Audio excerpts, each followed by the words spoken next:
à toutes et à tous et bienvenue sur C'est Carré, le podcast dédié au métier de l'immobilier, à ce secteur qui nous concerne tous. Pour cette troisième saison, on oriente nos débats sous l'angle de la crise énergétique. Et pour ce numéro, on va s'intéresser à un sujet très important, le mal logement ou encore la précarité énergétique. Notamment au regard du dernier rapport de la Fondation Abbé Pierre publié récemment, qui effectivement révèle que 8 millions de personnes seraient concernées par ces situations de précarité, des chiffres alarmants. On va donc parler autour de ce sujet aujourd'hui avec nos invitées intervenantes. Bonjour mesdames. Bonjour. Une émission 100% féminine, je tiens quand même à le souligner. Alors je vais vous laisser vous présenter à tour de rôle et ensuite on pourra aborder notre thème du jour. Bonjour, et je suis Dubrac Daniel, je suis la présidente actuelle de UNIS, un syndicat professionnel de l'immobilier. On a 5 métiers dans notre syndicat, les gestionnaires locatifs, les syndics de copropriété, les promoteurs rénovateurs, les experts immobiliers et les transactionnaires. On représente 50 000 professionnels dans toute la France. Merci Daniel, merci d'être avec nous. Wina. Bonjour, Wina Messan de l'association Solia, connue sous son ancien nom le Pacte Arim, qui accompagne en fait les propriétaires modestes à la réhabilitation, la rénovation et l'adaptation des logements. D'accord, merci Wina, merci d'être avec nous. Je vous en prie, Émilie. Bonjour, alors maître Émilie Alain, je suis la présidente de l'Association nationale de la copropriété et des copropriétaires, association qui existe depuis 1980 et qui a pour vocation d'assister les copropriétaires dans la gestion de leurs biens. Merci pour ces présentations, mesdames. Alors, on parle aujourd'hui d'un thème très important, le mal logement, la précarité énergétique. On est effectivement, finalement, à l'aube d'une crise énergétique, on en parle de plus en plus. Comment est-ce que vous percevez cette crise énergétique dont on parle? Alors la crise, elle est amplifiée aujourd'hui, mais elle existait déjà. On avait déjà une partie de la population qui n'était pas en condition de pouvoir assurer notamment son chauffage. Donc aujourd'hui, la crise actuelle risque d'augmenter encore cette précarité et donc de reporter à nouveau des ménages qui n'avaient pas forcément demandé d'aide jusqu'à maintenant et risque d'avoir beaucoup de demandes, notamment auprès des collectivités pour les assister dans cette démarche. On compte, je pense, 3,8 millions de ménages en précarité énergétique. Je ne parle que de ça, ça veut dire qu'on dépense plus de 10% de son budget sur les dépenses de chauffage ou de fluide. Et donc ça, c'était avant la crise de l'énergie. Et là, effectivement, malgré tout ce qui est mis en place, comme le bouclier tarifaire gaz ou les chèques énergie, je pense que la population va être confrontée à de plus grandes difficultés. C'est pour ça que le logement et la décence du logement va devenir encore plus prioritaire qu'elle ne l'était bien sûr avant. La crise actuelle est quand même, il faut le noter, c'est une problématique parce qu'on se rend compte que ça crée, le mal logement, 2, une problématique pour trouver un bien. On se rend compte aujourd'hui, par exemple, que, sauf sous certains secteurs, notamment des parcs privés tendus comme Paris, qu'il y a une difficulté à trouver des logements. Que ce soit chez les retraités comme chez les jeunes, il y a cette problématique, mais il faut aussi notifier que ce soit avant la crise, c'est une problématique qui existait. Aujourd'hui, elle a été un peu amplifiée avec les problématiques que l'on connaît tous, avec les problématiques avec la Russie et l'Ukraine, qui a aujourd'hui aussi envenimé la situation. C'est un contexte problématique qu'il faut résorber, et je pense que par cela en fait il faut en fait suivre tout ce qui est autour en fait du mal logement. D'accord. Parce qu'effectivement, quand on reprend donc le dernier rapport de la Fondation Abbé Pierre, 8 millions de personnes seraient donc concernées par le mal logement, et si effectivement on ajoute le critère de la précarité énergétique, on arrive donc à 12 millions de personnes, ce qui représente quand même beaucoup de personnes dans ces situations-là. Alors, d'après vous, quelles sont les premières victimes ou quel est le profil, j'ai envie de dire, de ces personnes qui sont mal logées et qui sont en précarité énergétique? Pour ma part, les personnes qui sont pour moi les victimes notamment de cette problématique, ce sont les jeunes. Premièrement, ils ont vu leur situation se dégrader. Aujourd'hui, il n'y a plus de petits boulots. De plus, les prix immobiliers ont augmenté. sur le plan locatif. Enfin, comme je le dis souvent, c'est quand même aussi, il y a aussi un aspect social là derrière. Pourquoi ? Parce que le côté indépendant d'un jeune passe par la sortie du plan familial. Et beaucoup se retrouvent finalement à aller dans des foyers ou bien des foyers alimentaires pour s'alimenter, hein, pour s'aider, et d'un autre côté, ou encore de repartir en fait sur leurs parents. Souvent. Ça crée un poids supplémentaire pour, je dirais, la famille moyenne de 50 ans, puisqu'elle a à la fois donc, ses parents à prendre en charge, puisqu'on a quand même des difficultés aujourd'hui à entretenir, à rénover les appartements qui n'étaient pas forcément adaptés pour ce type de handicap, pour les problèmes de mobilité, et puis à la fois la récupération des enfants qui normalement étaient autonomes et qui reviennent au foyer. Donc aujourd'hui, il y a vraiment une catégorie, si on doit citer les victimes, ce sont surtout celles qui doivent assumer les deux problématiques qui vont être créées. Alors pour les personnes âgées, c'est effectivement la réduction de la retraite qui est grignotée par l'inflation, et qui les rend plus ou moins dépendants de restrictions, justement, en termes de chauffage, d'alimentation, etc. Et pour les jeunes, c'est effectivement le défaut d'indépendance, parce qu'ils se retrouvent soit à être pris en charge par différents dispositifs, soit à revenir chez leurs parents. Donc là, on a vraiment des catégories qui étaient, je dirais, indépendantes, qui étaient autonomes, qui vont se retrouver à charge à nouveau d'une population active qui elle-même a ses propres difficultés. Il y a une crise de logement depuis toujours. Malheureusement, aujourd'hui, il y a à peu près 12-13 millions de locataires en France. Voilà. Et vous avez 5 millions de logements dans le parc social. Et dans les 12 millions, 13 millions de locataires, il y a 70% des gens qui sont éligibles au parc social. 70%, grosso modo, ça fait 8 millions. Ça veut dire qu'il y en a 5 millions dans le parc social, ça veut dire qu'il y en a 3 millions dans le parc privé. Et donc il faut, de mon point de vue, aider les bailleurs privés à avoir des logements décent. Alors, je ne sais pas trop ce que vous appelez comme mal logement. La décence, elle est définie d'un point de vue juridique. Et c'est ces gens-là qu'il faut aider. Dans le rapport que vous évoquez, malheureusement, la rénovation, on n'en parle pas. Et la rénovation, elle est nécessaire compte tenu de tout ce qu'on voit au niveau des réglementations climat et aussi par rapport à la loi climat et résilience. Il faut rénover et il faut aider les gens qui sont dans ces logements. Et comme au niveau des locataires, 70% du parc de locataires est en copropriété, en habitat collectif, ce sont donc ces propriétaires privés qu'il faut absolument aider parce qu'aujourd'hui, avec la réglementation, il va y avoir une interdiction à louer. Et donc tous ces gens qui sont dans le parc privé vont sortir du parc privé si les locataires ne peuvent pas faire valoir le droit à des travaux et si les propriétaires ne peuvent pas les faire. Donc ça, c'est une vraie difficulté. Je ne sais pas si on peut parler de mal logement, en tout cas, on peut parler de problème d'accès au logement tout court. Exactement, et c'est vrai que c'est intéressant parce qu'on en parlait lors des précédents épisodes justement de toutes ces nouvelles réglementations qui arrivent très vite pour les propriétaires qui vont devoir faire des travaux, notamment d'un point de vue énergétique, mais qui finalement peuvent aussi, malheureusement pour ceux qui ne pourront pas les faire, être pourquoi pas une opportunité d'encore plus pour les marchands de sommeil, pour toutes ces personnes qui sont déjà mal logées, on parle des jeunes notamment, qui finalement seront un peu à la merci de ce genre de propriétaires-là aussi. Donc c'est un problème de fond également. Le problème, c'est que pour rénover un logement, vous savez que la France a décidé qu'à partir de 2034, on ne pouvait louer que les logements d'étiquette D.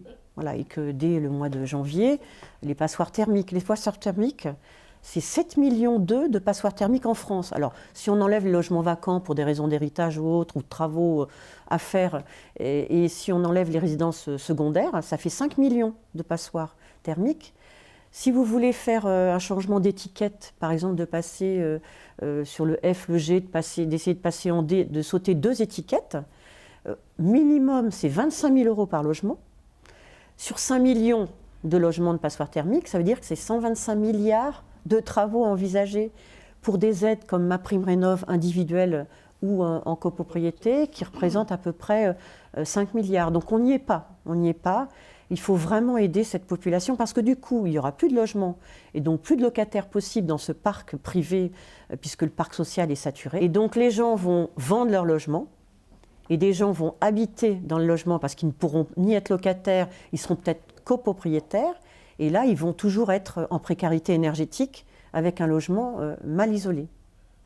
Vous vouliez rebondir, Émilie, du coup? Oui, parce qu'en fait, la copropriété elle-même a des critères de rénovation qui ne sont pas forcément ceux des appartements. Donc, dans les copropriétés où il y a du chauffage collectif, là oui, effectivement, le problème de rénovation se pose de manière globale pour tout le monde. Quand on est en individuel, et ce qui va se passer certainement de plus en plus, puisqu'aujourd'hui, avec la crise énergétique, les gens vont vouloir effectivement pouvoir contrôler leur propre consommation et donc vont certainement passer massivement au chauffage individuel. Donc à partir de là, effectivement, on risque d'avoir deux vitesses, ceux qui auront les moyens de se mettre effectivement à l'abri de ce type de difficultés de chauffage, donc ils vont pouvoir isoler et peut-être installer une chaufferie qui convient, qui n'est pas au gaz, qui n'est pas au fioul, etc. Et puis il y a les autres, effectivement, dans le même bâtiment, qui n'en auront pas les moyens et qui vont se retrouver effectivement à demander des aides qui malheureusement ne pourront pas aboutir, puisque on a bien vu que le budget n'était pas là. Donc même si effectivement il reste un reste à payer, il y a quand même en face une subvention à obtenir, et comme le disait donc la représentante de Solia, vous avez effectivement des sélections qui se font du fait que les budgets ne sont pas extensibles. Et à partir de là, tous ceux qui pourraient être éligibles à ce type d'aide, malheureusement seront éligibles, mais n'obtiendront pas la subvention. Donc on a effectivement une problématique où trouver l'argent pour augmenter les budgets de rénovation énergétique des appartements qui sont en copropriété. Là, on ne parle même pas du parc social. Parce que là, effectivement, il y a un deuxième volet, c'est est-ce que le parc social lui-même est à niveau? Et je ne suis même pas sûre que la réponse soit positive.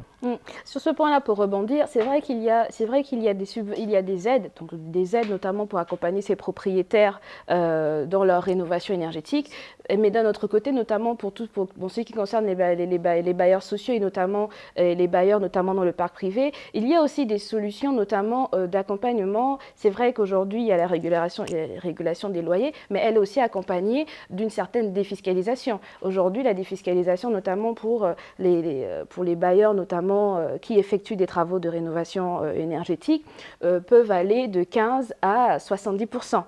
Donc, ça s'accompagne aussi d'un allègement fiscal qui est considérable. D'un autre côté, ça c'est la première chose, d'un autre côté, il y a des dispositifs qui sont mis en place, pas forcément liés au financement, mais qui sont liés notamment à l'aspect social. Aujourd'hui, par exemple, on a des dispositifs tels que Solibail ou Louer solidaire qui permettent à des propriétaires bailleurs de se rapprocher d'agences immobilières sociales ou encore de l'État ou des acteurs locaux pour pour reloger des personnes en situation modeste ou même en situation de précarité. Il y a aujourd'hui des conventions, des partenariats avec des associations. Donc, d'un côté, on a un aspect financier, d'un autre côté, on a aussi un aspect social qui, je pense, permet aussi de sensibiliser ces bailleurs. Mais finalement, alors quelles peuvent être ces mesures, quelles pourraient être les mesures les plus efficaces pour lutter contre le mal logement? Nous, on a des idées. D'abord, je dois dire que la France, elle s'est quand même mis des contraintes supplémentaires parce qu'en Europe, c'est tout le parc, c'est-à-dire c'est le locatif et l'accession, mais sur une étiquette de moins, c'est-à-dire le E au lieu du D et en 2033 au lieu de 2034. Enfin bon, bref. Donc déjà, c'est dommage, mais on est d'accord, on ne change pas le calendrier. Le propriétaire bailleur privé, je représente le bailleur privé, il faut quand même qu'on l'aide. Et ce n'est pas le gros propriétaire. Un propriétaire privé, en moyenne, c'est 1,2 logements et c'est pour sa retraite, c'est pour la stratégie patrimoniale pour sa famille. Donc c'est lui qu'il faut aider. Et donc nous, on a proposé, je crois qu'en ce moment, dans la loi de finances, c'est en cours, on a proposé ce qu'on a appelé un amortissement, mais comptable, pour le propriétaire privé. C'est-à-dire ce propriétaire, il faut qu'il loue de façon abordable, c'est-à-dire en dessous du marché. Et à ce moment-là, il aurait le droit d'amortir, alors c'est des amortissements petits, 1%, 2%, tout au long de l'exploitation du bien. C'est-à-dire le temps que ce n'est pas des systèmes de défiscalisation pour une durée déterminée. Et donc, comme c'est comptable, comme un camion qu'on amortit sur 7 ans, à ce moment-là, ça fait moins effectivement d'impôts fonciers à payer et ça lui donne une capacité d'autofinancement pour faire ses travaux de rénovation. Le locataire, comme il paye en dessous du marché, par exemple 10%, 15%, et ça serait proportionnel à l'amortissement, à ce moment-là, ça lui donne du cash, et à ce moment-là, il peut consommer un peu mieux. C'est un peu ça l'idée.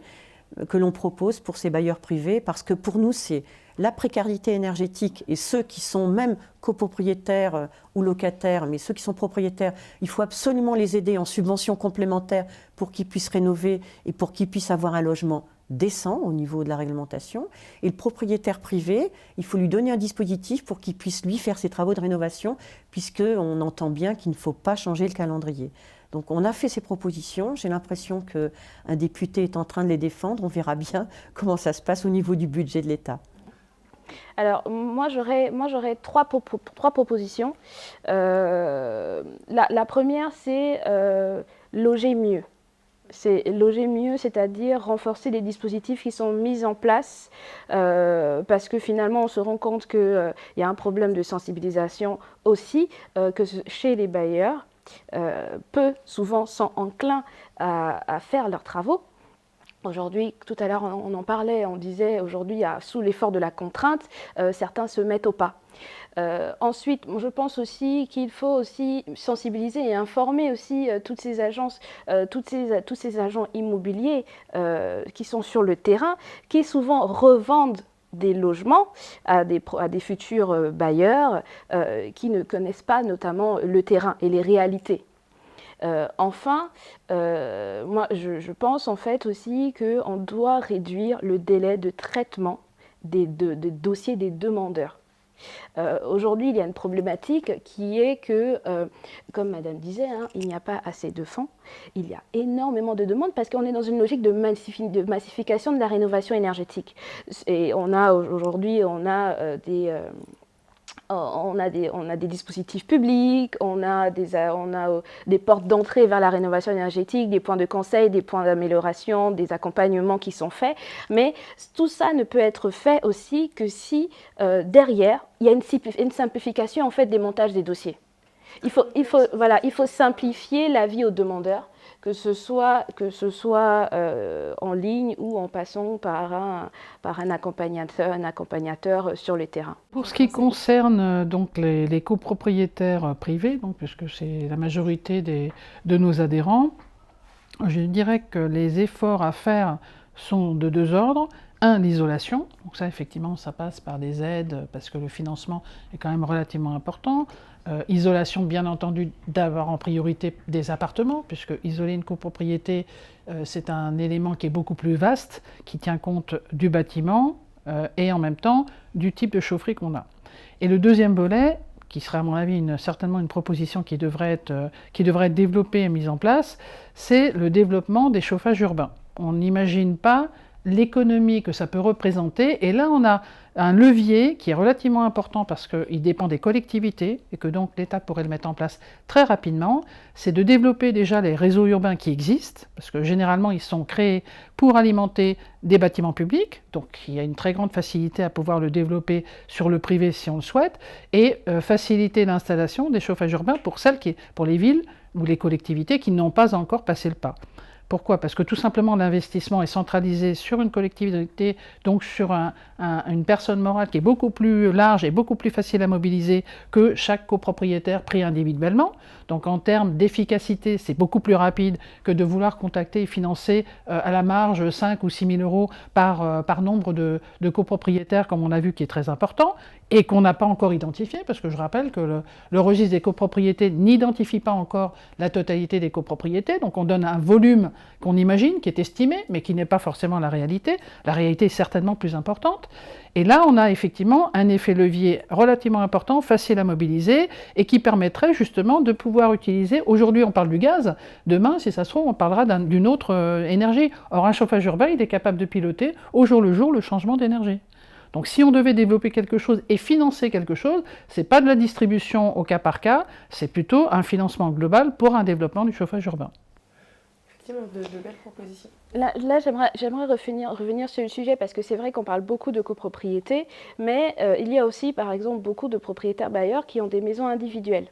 Dans leur cas, il faut souligner qu'il y a un avantage en fait à être en copropriété qui est non négligeable. Les travaux sont collectifs et la répartition des travaux se fait au tantième, ce qui permet pour certains de se retrouver.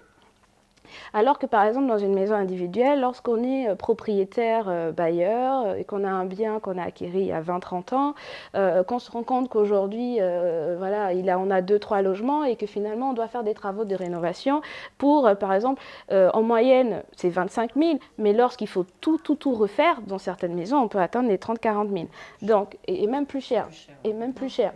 Et tout en sachant, en individuel, voilà, en individuel, c'est plus cher. Donc, par exemple, pour le cas de ces propriétaires bailleurs qui sont dans l'individuel, je pense que l'État peut mettre en place aussi une amélioration en fait de subventions, parce qu'on se rend compte aussi sur le terrain que il y a quand même que l'État met beaucoup plus en place des subventions pour les propriétaires occupants que par exemple pour les bailleurs. On pourrait par exemple effectivement trouver une sorte... C'est vrai que la défiscalisation est pas mal, ça a un intérêt, hein, tout propriétaire bailleur est intéressé parce que... Tout à fait, c'est une incitation. Mais d'un autre côté aussi, si finalement les propriétaires ils ont des subventions, ils ont des quotes-parts de travaux aussi élevés et que finalement il n'y a qu'un petit pourcentage qui est pris en place, on ne pourra pas les inciter, même si c'est par la force. Certains vont préférer vendre.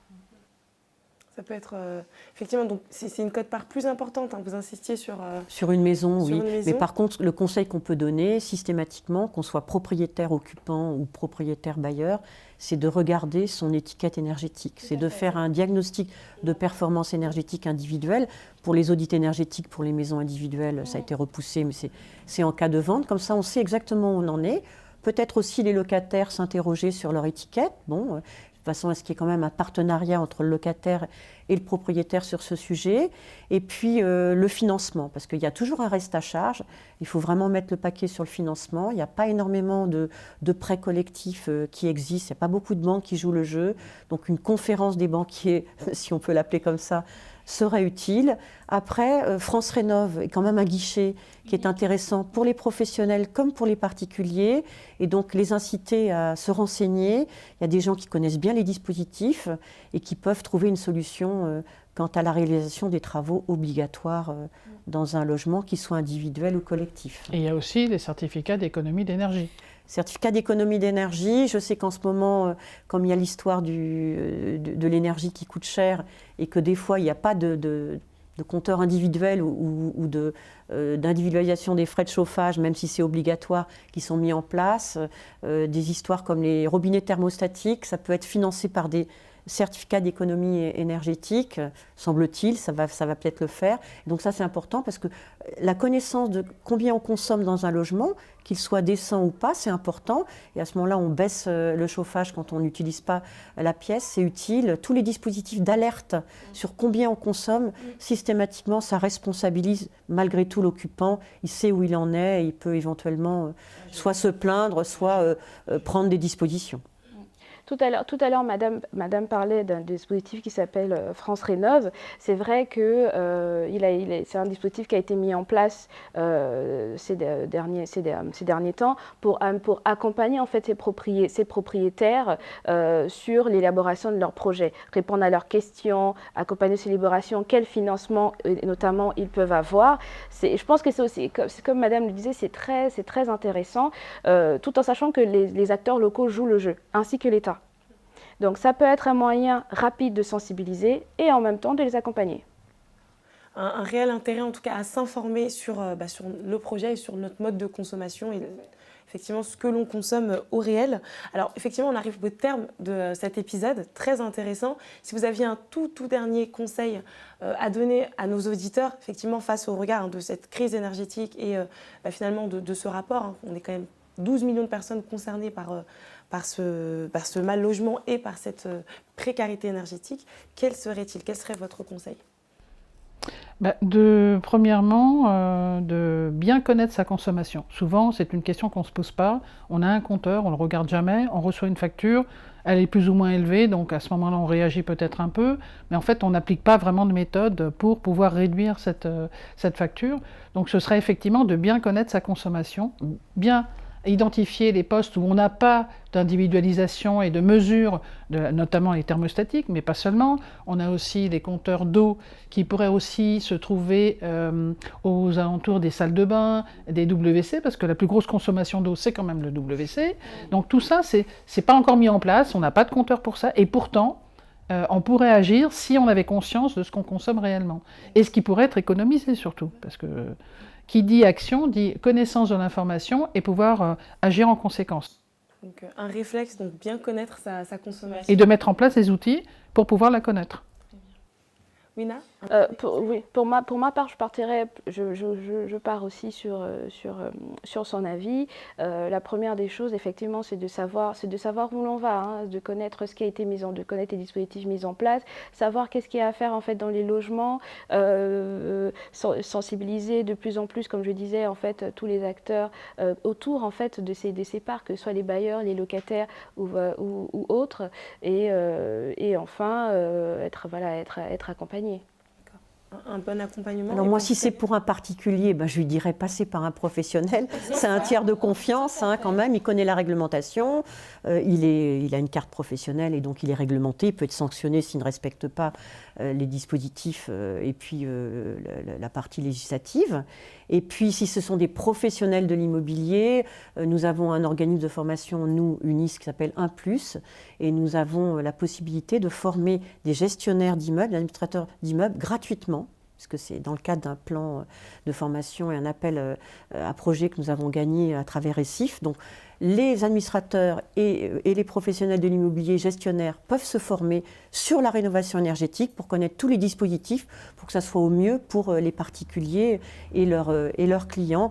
Et donc je dirais à ces professionnels de se syndiquer et bien sûr d'aller auprès de notre syndicat UNIS. En tout cas, ils peuvent toujours se renseigner. Merci pour vos précieux conseils, merci pour cet échange. Alors, on se retrouve prochainement pour une prochaine saison, j'ai envie de dire. Merci de votre fidélité. Surtout, n'hésitez pas à retrouver nous sur nos différents réseaux sociaux pour rester connectés à notre actualité. À très bientôt.